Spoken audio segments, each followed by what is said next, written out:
maybe there's a good idea to have a short word about why Ars Electronica is popping into this competition or into the OMI idea, the OMI project in general. I think that the history, so to say, has shown that the potential of the Ars Electronica Next Idea grant, Art and Technology grant, has really shown that there are a lot of ideas that can come in that are artistically valuable, technologically valuable, but as well very valuable for our society in different fields, in different manners.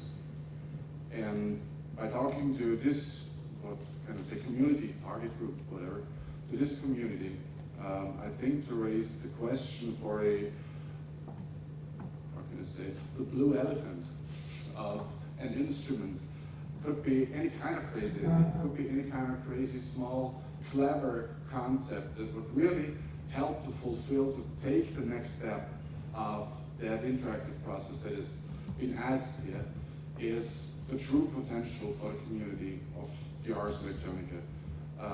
Because there are,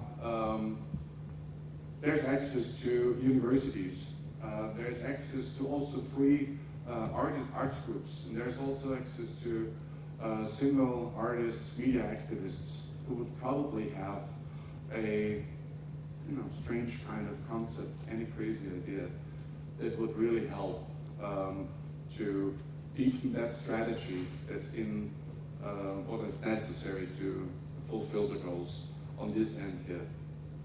And talking about the blue elephant, talking about crazy ideas, talking about futuristic concepts, it's leading me actually to our next guest, talking about his work and his recent research. Joe Paradiso.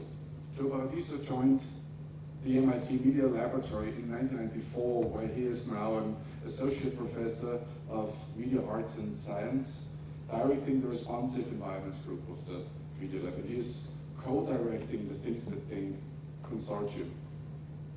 Joe received a BS in electrical engineering and physics, summa cum laude, from Tufts University in '77.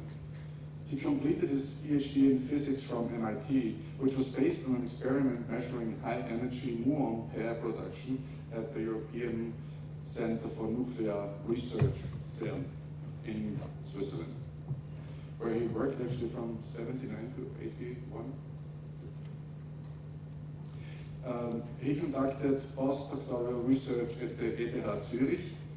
He was physicist at Travel Laboratory in Massachusetts, where as a member of the NASA system and advanced sensors and signal processing directorates, his research encompassed control algorithms for orbital and re-entry spacecraft sonar systems for advanced underwater applications. We're not finished yet. Fractal-based image processing and high-energy physics detectors. From '92 to '94, he directed the development of precision alignment sensors for the GEM muon detectors at the superconducting super collider, and was visiting scientists at the Ars Electronica from '91 to '92. And actually, he designed fast pattern recognition algorithms for triggering an electromagnetic crystal calorimeter at the CERN Large Hadron Collider as well. In addition to his research and academic career, Joe has been designing electronic music synthesizers and compositing electronic music since '75, and along being active in programs for non-commercial radio. He has designed and built one of the world's largest modular synthesizer, and has designed MIDI systems for internationally known musicians such as Pat Metheny or Lyle Mays. Please welcome Joe Paradiso. Thanks, Ars. I knew you were going to read that. I would have given you the very short version. Thank you very much.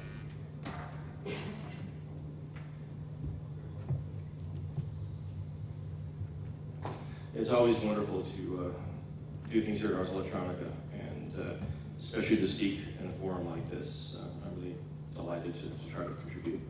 It's intriguing for those of us who design musical interfaces. Quite often we just kind of go off and do something we think is cool, or they can give a new kind of expression, new kind of performance.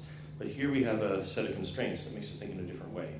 And I think it's always good for the community to be inspired. Actually, I recommend, we can talk about this in the panel, but maybe there should be announced at NEAM this year. There's a Musical Interfaces Conference, where this would be very appropriate, I think, if it's announced. Anyway, I have a quick talk I put together that goes over some of these things.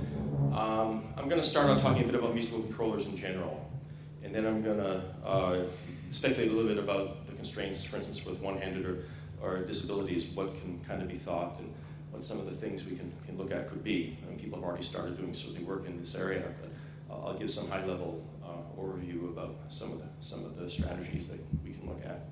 And then I'll give some examples of controllers, and I'll talk about how they could be adapted to perhaps one-handed or compromised performance one way or another. So yeah, musical interfaces are exploding. These are just some interfaces that my team has done using almost any kind of technology we can dream up and any kind of interaction we can think of. Most of my groups are musicians, so we right away try to make a musical instrument out of it quite often, either officially or unofficially. Something will make music in my group at some point. And this is kind of happening all over the world now. There's a community of do-it-yourself people, basically. It's spreading like wildfire on the internet with SparkFun and other things like this, all kinds of open source places where people share their designs and information. Because again, the tools of building a controller are very easy to access now. Any laptop is a very capable synthesizer. It can analyze any kind of sensor data. With things like the Arduino and open hardware, you can plug any kind of sensor you want into a computer now. So people are trying all kinds of amazingly crazy things. And not everything is practical, most things aren't, but the pageant of invention is always inspiring in this community. So it's really great to see the things people are trying to do. So let's think broadly about a musical interface, right? Anything can make music. Any of these things, we make music with them. Pens, shoes, things you twist, lasers, it doesn't matter, you can make music with it. So what is an interface? What is a musical interface? So I teach a class every other year at MIT on this, and I grabbed a few slides from there. So I tried to think of some basic things, right? It causes sound to be made, that's basic. Music, at least at this point, we think is based on sound, so you need to have sound. Now you get into the details, control pitches. It's not mandatory, you don't have to control pitch, but in a conventional instrument, that's kind of important. So it's nice to be able to control pitch, sometimes usually precisely, sometimes not. Expressivity, I think, is also key in a good instrument. If you want the thing to really live and breathe, you have to be able to express with it. You have to be able to change the timbre dynamically in different ways. So you want some of that. And expressivity means lots of things. You can articulate the pitch, articulate the amplitude, otherwise articulate the timbre. Timbre, of course, is one of these big terms that means all of these things. But we think of it here as the spectral content, perhaps, or the character of the sound. You want to change these dynamically. You don't want it to be static necessarily. And there has to be a path toward virtuosity. That was mentioned in the last talks. And I think a good instrument, as opposed to an interactive installation, has this path toward virtuosity where you can engage with it and you get better. You build a mapping in your brain as opposed to just in the computer. And many of us have done installations at Ars where they're wonderful musical experiences, but you can't get better at it necessarily. Sometimes you can. But with a musical instrument, there's very little mapping in the instrument, especially an acoustic instrument. You build a mapping in your brain. It takes a lot of time, but it means you can do anything with it. You can move that anywhere you want when you get good. And I think this is another thing. Instruments are beautiful. I mean, you go see something in performance, even an electronic instrument somebody at Ars Electronica is going to do that looks just like some ungainly thing coming out of the bowels of hell is getting on stage. What is he going to do with that? I'm just fascinated with it. Or you get some classical instrument that's hundreds of years old and is all Baroque. You see, the Musical Instrument Museum at Vienna has many of those. These are beautiful. You want to hear them because you want to know what they sound like because they look so fascinating. But then there's another metaphor. These I've thought about as a musical instrument. Then there's kind of a mixer metaphor, right? If you look at actually the raging instruments now are more Ableton controllers. These are things where you select processes. They're like a mixing board, and you're nudging a process. You're not controlling every note exactly. You're launching and nudging processes. And people do amazing things with these. At one point it was just people mixing audio. Now it's people performing music. So you're controlling an audio process. Again, more like installation art. And again, selection, adjustment, nudging are the things you do in this case, instead of precise control. And I think in electronics, we can go back and forth, which is one of the beautiful things. You can do both. So if you look at musical interfaces, it's kind of a continuum. where you think about highly parallel mixer-type control, like the Ableton controllers, a mixing board, down to a very highly coupled musical instrument that's like an acoustic instrument. Again, studies have been done by Marcel Wunderlich and other people that look at electronic controllers that people enjoy playing, and they found, not surprisingly, that people like to play control, or like to control instruments where it's not just simple, one knob does one thing, another knob does another thing. It wants to be coupled in a complicated way. So it's engaging for people they can express with it, they can explore a much bigger space.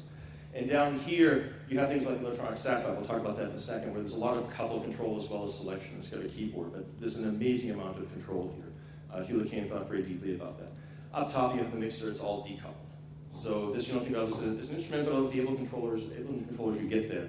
And then you go through these large instruments where you can, big modular patch instrument like the Soundmar or modular synthesizer, it's all a selection.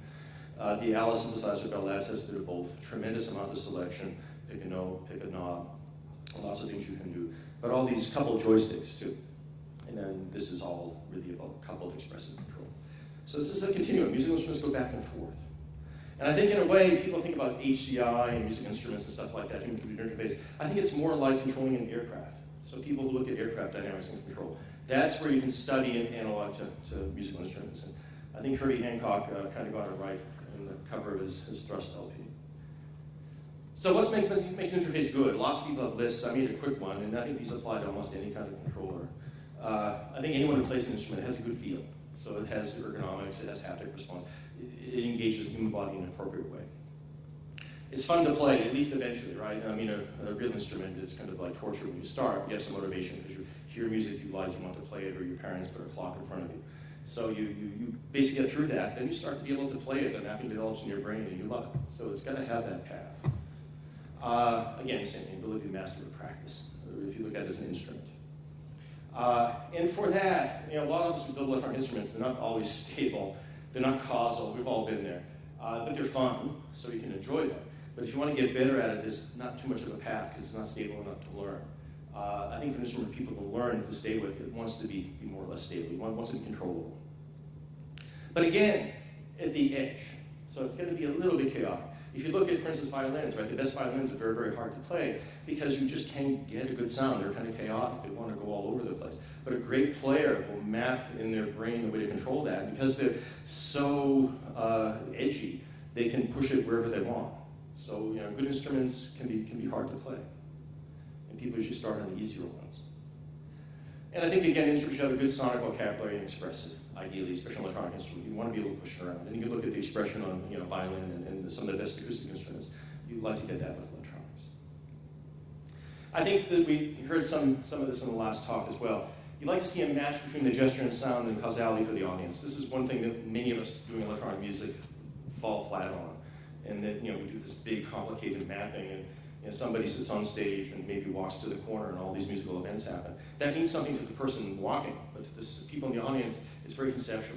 So I love a concert where you see the sweat of the performer, and you need some immediate mapping for that. I think high-level mapping can be great, but you got to descend down to the point where the audience can relate with what you're doing and see that you're putting effort into making the sound. You've worked very hard at it. And again, visual aesthetic is important too. So it's hard because musical tasks can be very wide. But if you think of an instrument, I think these are things you want to aspire to. So now looking at what humans can do on instruments. These are, I just found these quickly on the web. These are the couple of homunculuses. This is basically the neural mapping in the cortex to various parts of the body. This is the sensory homunculus. You see the dominant things are the hands, of course, because our hands enabled us to build tools and evolve and talk about electronics, Ars Electronica, because we can make things. We're very dexterous, very important for humankind. And again, the standard things like lips, tongue, so on and so forth for eating. If this was a parrot, it would be all lips and tongue, basically, right? So we have these hands. But it's even worse if you look at the motor cortex. Here's I was fortunately able to find this, the motor cortex mapping. Of course, we talk. So this is actually looking at speech. We have a lot of bandwidth there. Our eyes move around very dexterously as well, because we can move them quickly. We don't always direct control over that, but it's a high bandwidth connection to the brain. But the hands are amazing. We can do incredible things with our hands. Very, very high bandwidth control of hands. That's why they're so important to get a musical control, because we have so much dexterity with them. Now, if you lose one of these, you're losing a big part of of what you're able to do with your motor capability. And then I think it's a real challenge. How do you get that back with other channels? I think that's where we have to kind of look. So, yeah, it was physics, right? So I call it parity violation. If you, left, right, suddenly you look at what you do with one versus the other, you do see, even in natural instruments, a dissimilar role for either hand. So if you think about the roles of each hand when you play a more or less standard instrument, you see this breakdown, and they're different. I think there's promise there if you want to think through, what you could do, for instance, if you lost a hand and try to get that back a different way. You look at, you heard earlier about trombones and trumpets and things like that. Okay, one hand is doing pitch for the most part to get with the breath, but the fingers are adjusting registers to pitch. So there is some control there that has to be expressed. It's expressive, it's not extremely dexterous, but it has to be there. So you have to get that back somehow. I'll give some examples of how some instruments do that. Violin, of course, you see a big left-right difference. The right hand, I guess if you go this way, is playing giving the articulation and the expression, and left hand is giving pitch. Guitar is somewhat similar, but you're plucking. So there's a difference in what you're doing with the hands. Which one takes more bandwidth? It depends, right? I've seen people do amazing things with either hands and either instrument, but they're different roles. This is my instrument of choice. I'm a synthesizer player, some of you know. And as a result, I have a pretty impoverished left hand. I can play some chords, do some accompaniment, kind of like an amateur jazz guy. But I love the knobs. And the left-hand controller in synthesizers is really the main thing here. And that's kind of what I'm saying here. A real concert pianist that plays classical music would be great with left and right hand. The piece can be written a bit differently because of the register. But a rock player like I am, the left hand is moving that sound all around. It's expressive. The right hand is playing the melody. And Bob Moe, when I talked to him some years before he died, told me one of his biggest regrets in life, and Bob's a businessman, is that he never patented these wheels. The Mini Moe was the first instrument, the first synthesizer that was meant for rock players and in groups, so people would take it out, get away from the modulars. So it's a simple kind of default patch in here. But it's got these knobs to articulate the pitch and the modulation. And there's a whole school of musicians, a whole school of music that grew up basically using these controllers. Fusion jazz is based around those, if not a lot of rock. So here you go, big difference. Left hand, detailed melody, really playing a very, very dexterous virtuosic technique. And the right hand is playing that, and the left hand is doing this modulation, which is very important, but it's a different kind of a bandwidth. And you could think maybe you could abstract that into the other hand. And I think that's what we think about. Ancillary gestures, extra bandwidth, that these are terms used for musicians that play. They don't always have extra bandwidth, but people think in that term. Can you maybe take some of this spare capability and map it into what the left hand would be doing in cases like this? Break it apart. So you look at the left-hand controller, Bob's right, it's lasted. It's on every synthesizer. This one has a trackpad as well. Here you have a joystick. Here is the Emu Prophecy, one of my favorite ones. Here it's got one of these ribbon controller as well, as you can slide up back and forth, and then you can press on it. I've got a clip of me playing this, but I'm not going to bore you with that right now. I've got better things to show. But you can really move the sound all around with this while you play with the right hand. So clearly different roles, very, very expressive. The Sackbut. Whoa. Screensaver, okay. The Sackbut is a great example of that kind of a breakdown. Hugh Kane was a real pioneer in musical controllers. He was at the University of Toronto for many years and did really pioneering work. And if you look at his instruments, the Sackbut was, again, a great example of control. The keys could move in and out as well as be position sensitive. And so you could also move the keyboard back and forth. A lot of the old keyboards can move back and forth too. So right away in the right hand, as well as playing, you have this articulation as a monophonic synthesizer. But the left hand had this controller. You have to see bits of it on the top. But this is what it was. And he really had a wonderful sense of mapping. So here you could move the hand up and down to bring in different formats. Here you had other filtering techniques that you could basically just adjust with moving your thumb, so departure from periodicity. So where it never was. This is the form structure, I guess. And then you had this thing on the finger, where you could move between different timbres. So you just continuously crossfade with the finger. If you listen to the recordings, there's no video that I know of the Sackbut, but if you listen to the recordings, you swear they're playing an acoustic instrument. But they're playing a monophonic synthesizer with this wonderful control, because he's taking all this input from people and mapping that onto what is normally stale electronic sound. So here, left, right hand, very different, but expression is really taken to a real peak here, way back in the late 40s. So I think this is the thing. Can you abstract the left hand into other gestural channels? That's really, I think, one of the challenges. And I use left hand very abstractly. This extra bandwidth you put in, can you put that somewhere else? So let's look at what people have done. I mean, one-man band is a good example, right? People have been doing this for years. They, of course, these guys had to carry their instruments on their back because they were all acoustic and they were heavy. Electronics don't have to do that. But, you got one-man bands of various sorts. In fact, I really didn't play, I think, the one-man band in Mary Poppins, but I'm sure he could. He was a talented performer. This is Jesse Fuller, a bluesman. The old bluesmen were famous for this. They build their own instruments, but they play all these multiple timbres just from their body as they perform. So this guy has some sort of a string bass he played with his foot as he played. And this is some sort of percussive instrument over here. So he's using all his bandwidth to get this extra sound. So people have done this with wearables, and at Ars you've had, I'm sure, lots of wearables come through over the years to do music performance. It's kind of a trend. So instead of carrying all these acoustic instruments, you just wear some stuff. And this is one of my favorite wearables. It's the Yamaha Miburi. Yamaha had a product actually in the 90s that did this. Unfortunately, they made only about 20 suits and then stopped production because it was hard to find a market for it. It's not too unusual here in this area. But it was an amazing device. So this is Todd McElville wearing it. It would measure the position of the arms. It had a little thing to treat your nose and the finger. They even had piezos in the feet in the last version. Todd didn't like it very much. You see, he feels like he's in a straitjacket. For good reason, it kind of was like that. Even the musical technique was a bit straitjacketing, actually, with the Miburi. And I don't have the video here, but it's such a good video that I will just play it in one C code.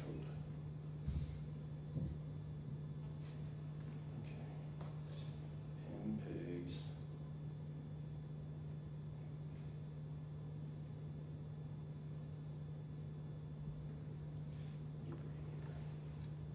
You see it.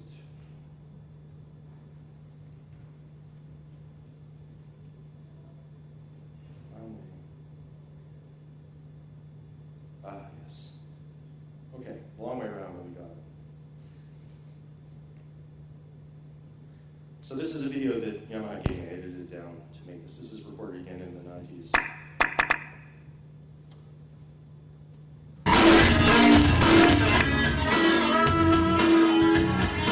Are they dancing? They're making music.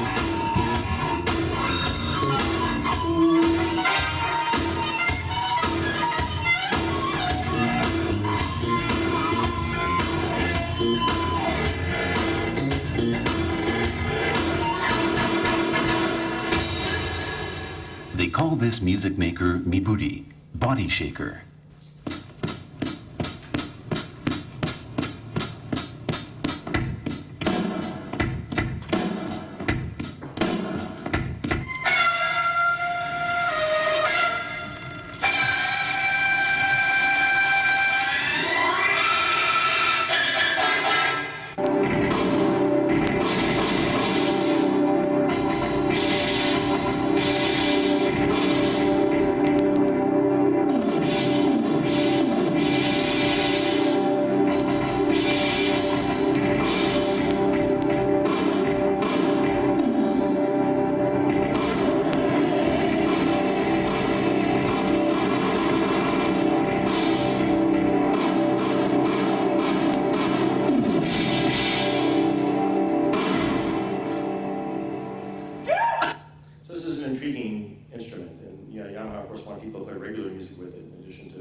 Improvisational stuff. So they worked out a whole mapping to note that was kind of like semaphore, where you get different registers when your hand was at different angles. So it was like flagging a ship when you were trying to play your music. I don't know if that was the right choice, but again, people map lots of different things on top of it. It was a great controller while it lasted. So wearables. Okay, let's take the hands away and look at the feet. And this is some stuff that I did. Actually, was inspired partly by the Miburi. I was in Japan at their secret lab the year before we had the first wearables conference at the Media Lab, sort of thinking about things to wear. I was working along with performers at that time, and they had that little piezo on the toe and heel. I thought, well, I could do better than that. So put every sensor in the world I can think of onto the shoe and just have them make music. So there are accelerometers, piezos, there are pressure sensors, sonar, everything I can think of is in there. Actually, this last performance was in Ars Electronica in 2001. So we brought it here and did a performance with an Austrian dancer. This is Mark Heim. He's a New York dancer with it at the Museum of Science since we're in Austria. So you can play a sample. He puts his foot down. Where he is, the sample comes now he's on the wall. Of course, you can pull it around with his feet. He's not in his hand. Of course, he's a great dancer.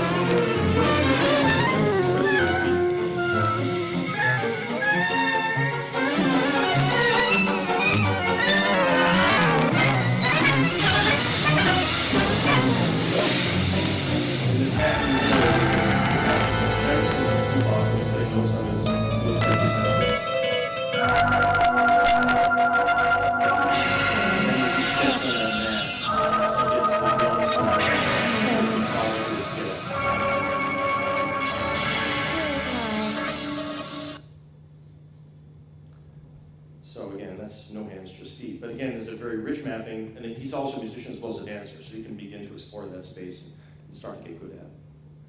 And of course, you can put it on a phone. You know, we've had some, we've run PD compilers now on mobile phones. This is a Nokia 800, not quite a phone, but now it's a phone.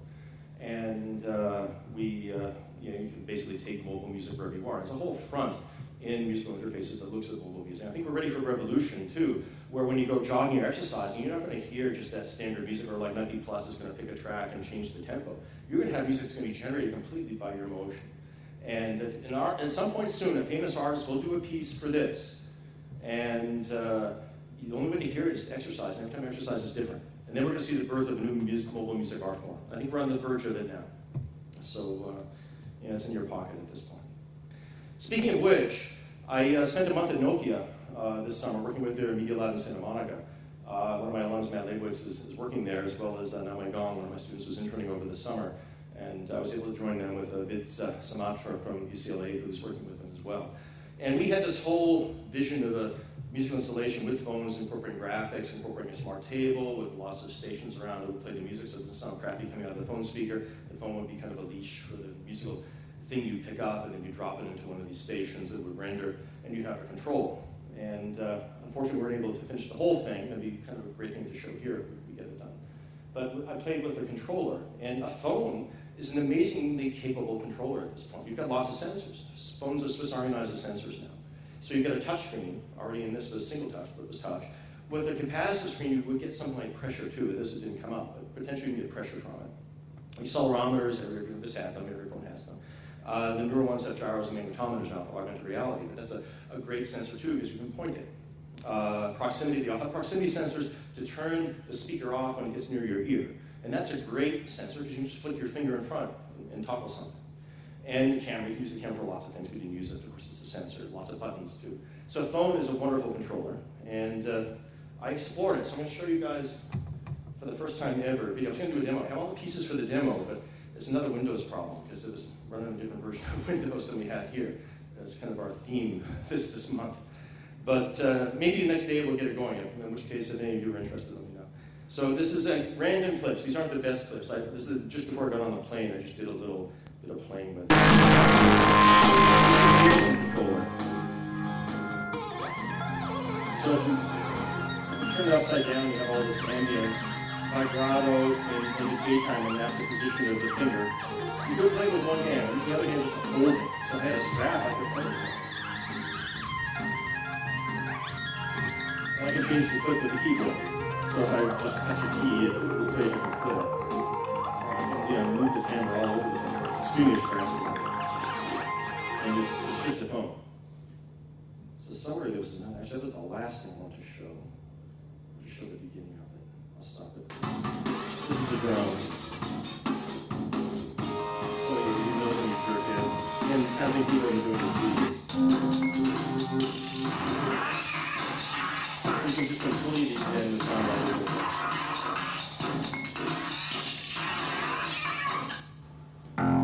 This is the bass.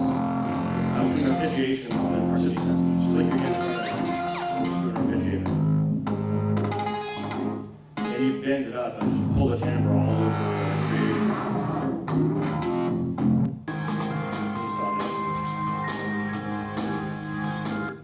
Okay. But again, just with the phone, you can do a tremendous amount now with mapping. And products like Ableton, it's just in everybody's hands. It's just incredible what one can do with a little bit of creativity. This kind of is probably the best one-handed instrument we've ever done. It was done for the Brain Opera back in 1996, collaboration with Todd Mackover. I designed this Baton system and worked with a bunch of the other students to map content onto it and measured lots of things. This is a decade before the Wii. We could track the tip with an infrared tracker. We had pressure for all the fingers, and then we had accelerometers to get beats. So you could beat music, you could push, and you could point. And with that, our goal was to be able to get down to the level of performing and up to the level of conducting with one instrument. So you could span that whole space. I think for one hand, that's one of the main things. You have to direct as well as perform. And this is my student Caillou doing a demo that he wrote for it that really shows it off. This is in 1997. So here he's beating. He's got a sequence that's running. He's adding accents by beating. If he beats in different ways, the accent sounds differently. If he pushes one of the pressure sensors, he can play a guitar on the tip.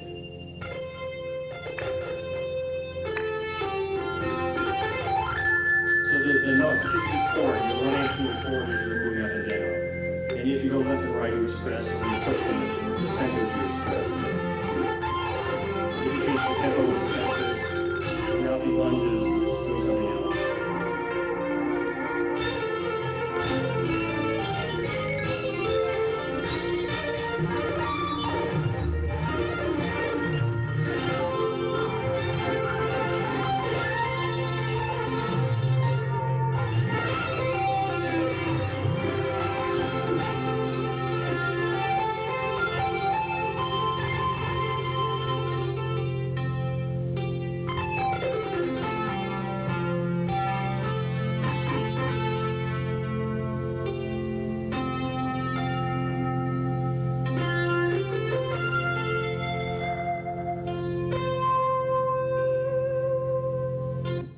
So again, even back then, you could put a tremendous amount of musical power in the hands of a performer, one hand of a performer.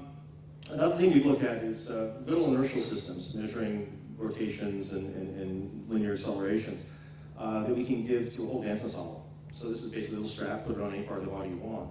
It could be on the head. We're thinking about doing it on the head, actually. Just getting to a whole dance ensemble using the data in real time and fusing all that data so the ensemble itself will build the performance. And we did a lot, although we were distracted by the Boston Red Sox. We started working with sports medicine with this. So we haven't gotten back to dance yet, but it's still one of our goals. No time to show the video.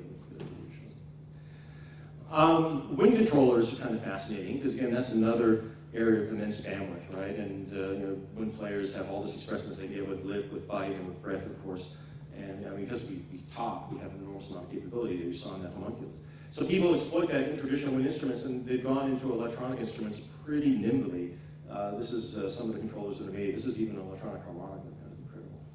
But almost anything you can blow into is made into a MIDI interface.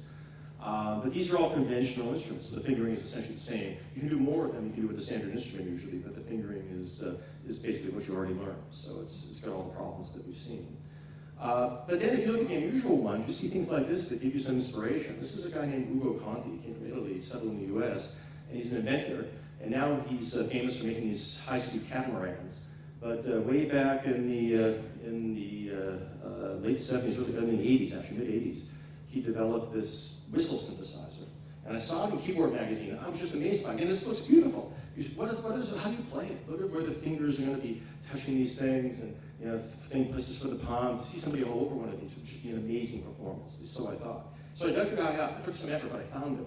And he got all excited that somebody was interested in his old work. So he sent me some videos. He seemed like a wonderful guy, and a deep thinker, and a real performer.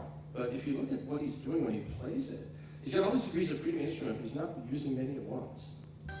And again, the whistle has got a lot of capability. You do it all with your breath. So this looks like a typical El Cerrito neighborhood. But sometimes, if you listen closely, you'll hear something on the wind.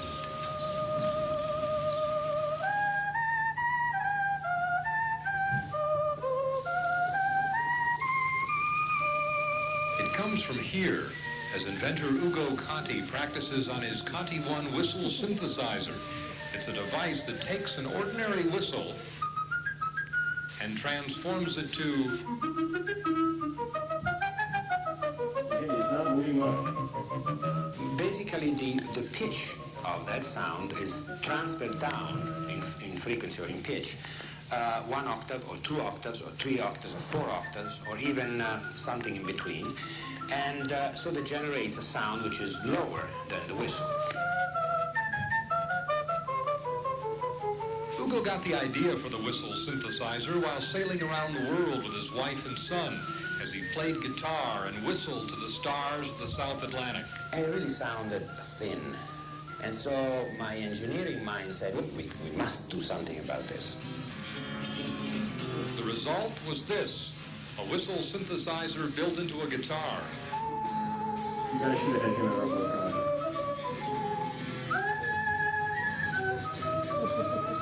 He then developed the Conti 1, which right now would cost you a couple $1,000. A simpler, more practical model for the beginner is just over $400. Ugo says he's on a crusade to get people acquainted with his synthesizers, but he's also had feelers from Windham Hill Records, and that brings up his other goal, that of developing My own music, which is very interesting, and now I have a tool. So I have an instrument, and I'm the only player.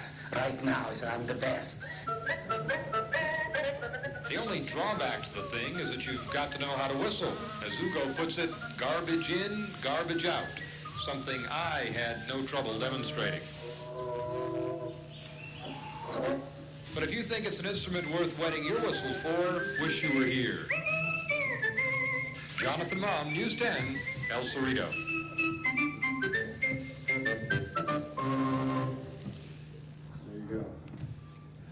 I'm just about out of time, so very quickly, Yamaha's made breath controllers, just a breath controller for synthesizers. One for a while, people thought they were important. Musicians still build their own now. I mean, these are still, breath is such a degree of freedom. People have reinvented it. This is a guy that showed this thing at NEAM. I don't think it was on Central. I don't know if he ever really built it, but all these degrees of freedom, this tiny thing, you could play it with one hand because your fingers can finger it like you're texting. But again, using breath, tilt, and all these other things, pressure in different ways. This is Toshi Ui's Tenorian. So this is a button-based interface, so lots of buttons. It's like a laptop revealed to everybody, a video game that everyone can see because it lights up in 2 directions. But you're controlling a musical process. So quite often you're launching events and you're controlling them by pushing the buttons. And UI has done some remarkable performances. Again, the machine is being leveraged, but with one hand you can do quite a bit of control, and many of us have seen great things done with this. This is another one that somebody was pushing for a while. I don't know if he makes it anymore. The website was very conceptual, although there were videos for a while with it. It's again one of these kind of generalized keyboards. You can play like you're texting, fingers move in and out. So you have a lot of range with one hand. But then you've got all this expression, because it's got these joysticks for your thumb, and it's got these other buttons, so you can do quite a bit. And then there's tilt and direction and stuff like that. They map on this. It's kind of like what we did in the phone, but now you have a keyboard you can play. Gesture instruments with Todd's Hyperscore, and then performed it. So there are these tools where people who are profoundly disabled can actually participate in music and even write their own music and perform it. So it's incredible to see this start to happen. And then I love non-contact controllers that kind of quasi-contact. Something I built many years ago. They're little RFID tags on all these objects. And that's the reader. And as you're moving them, you can make a virtual keyboard just with rings on your fingers. This is a thing you can control. So it's a slider. And you can leave the objects in there. So you can pick them up, put them in, pick them up, put them in. You can twist them, turn them around, and express as you want. So it's kind of a musical construction kit done with nothing but a conductor capacitor inside of an object.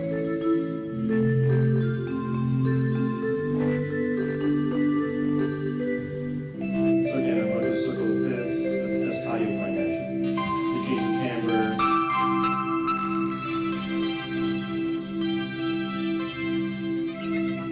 And then we had to have the dinosaur for the pitch shifter. So the dinosaur brings everything down like an octave. That's just a shoplifting tag. You can read those too. And then you just pick everything up and the music stops. So it's a musical environment, but it's kind of an instrument too. It's a bit of both. So I think that's about it. This is the last slide here. I mean, if you want to go far enough ahead, right? You think about disabled people being fitted with neuroprosthetics, and people working on that for limb rehabilitation and things like that. Some people even think about replacing the eyes eventually with the camera. It's certainly not quite here, but people are trying things that Cochlear has already had. So yeah, it's a matter of time. when we'll have a direct interface to the instrument. And in that case, the homunculus doesn't really matter so much because you're wiring around to the cortex. If the brain is intact, you can basically bring people full bandwidth, if not more. So this is certainly an Ars Electronica topic for hybrid art. People explore it. It's not there by a long shot, but looking at how we can help people that are disabled with prosthetics, smart prosthetics, is the road by which eventually this will be here. And then I think you can really begin to imagine what performance would be. So I think I'll stop on that note. Thanks.